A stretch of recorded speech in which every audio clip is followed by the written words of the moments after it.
Hello. So I've always posted a lot about autism to my various platforms, and there's nothing wrong with that.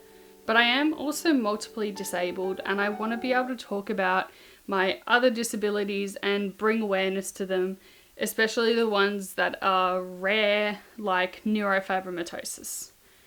Neurofibromatosis is something that people generally haven't heard of unless they or a loved one have it. I will also do a video talking about NF and what it actually is, but I wanted to actually do this video about my life growing up with neurofibromatosis and how it affected it and what it was like. But very, very briefly, neurofibromatosis causes tumours to grow along the nerves and in the brain and along the spine, etc. So I was one of those babies that the doctors were always really, really interested in, not in the very, very traumatic rush the baby away as soon as the baby is born kind of way, but in the way that I was in my mum's room and the nurse would walk in and be like, "Hey, can I see your baby?" And then like 20 minutes later she'd come in with a bunch of nurse friends and they'd be like, "Hey, can we see your baby?" And then all the med students would come in and be like, "Baby?" And that was because when I was born and they did the normal like check of a baby's body, I had countless cafe au lait spots under my arms. And cafe au lait spots they're kind of like freckles, but they're not freckles. I'll show an image of them. But they're indicative of various genetic conditions. And they could not even count the number that were under my arms. They tried and they said, "We've never seen a baby with this many cafe au lait spots before." Now, the thing is, they didn't actually tell my mum at the time that I likely had a genetic condition. They didn't tell her really anything. But she could tell from their behaviour that there was something not quite standard about me. So, every time my mum took me to a new doctor, and this was across 2 states, my mum would say, "Sienna's got cafe au lait spots under their arms. What do we do about it? What do you think?" And despite the fact that I had been diagnosed with failure to thrive, I had been diagnosed with global developmental delay, I'd been diagnosed with countless other disabilities, the doctors always said, "Oh, look, it's nothing much to worry about." Now, there's 2 ways of looking at the fact that the doctors refused to investigate what was going on.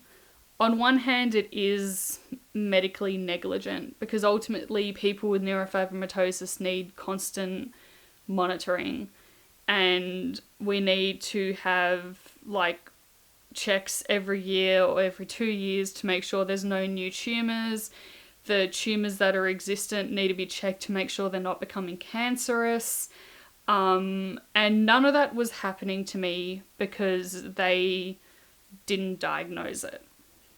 On the flip side, it did save my mum stress because there wasn't 6-monthly to yearly checkups where they were doing MRIs and scans checking to see if there was new tumours, and she wasn't having to worry about that.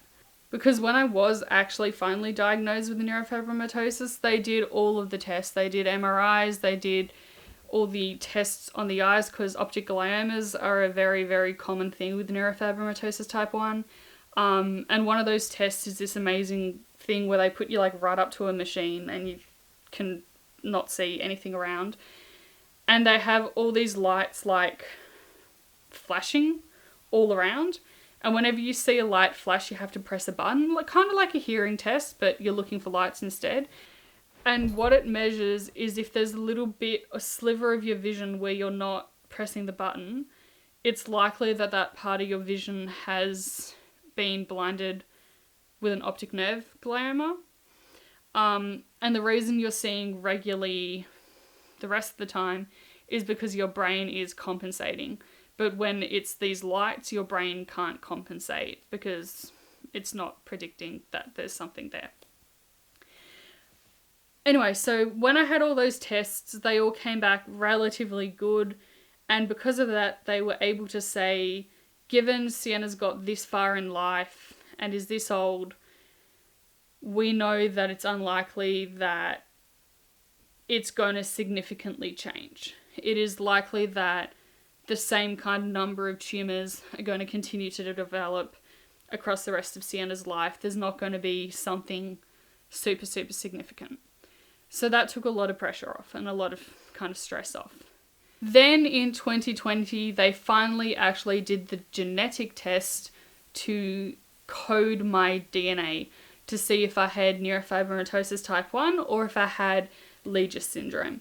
Legius syndrome is, for lack of a better definition, a less severe form of neurofibromatosis. It's a different part of the chromosome that's affected, but it causes similar kind of symptoms as neurofibromatosis.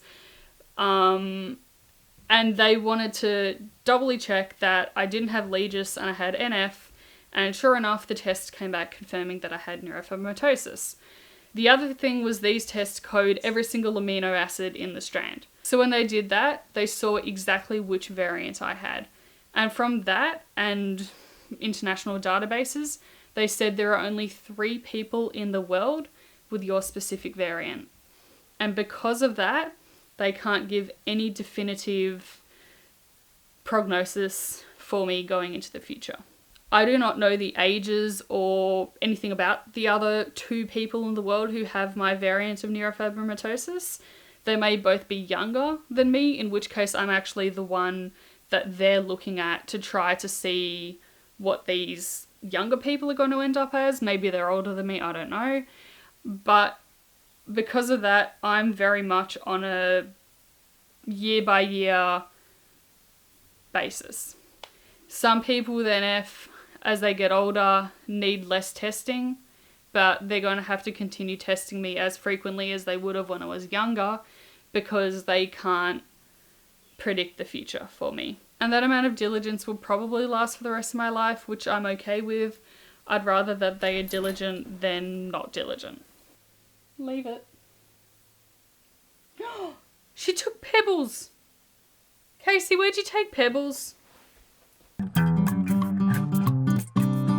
So then at the end of last year, they did actually code the specific strand of DNA to see what protein it was forming. And the protein formed is called neurofibromin. And what they were looking for was to see whether the active group on the protein was regular or malformed.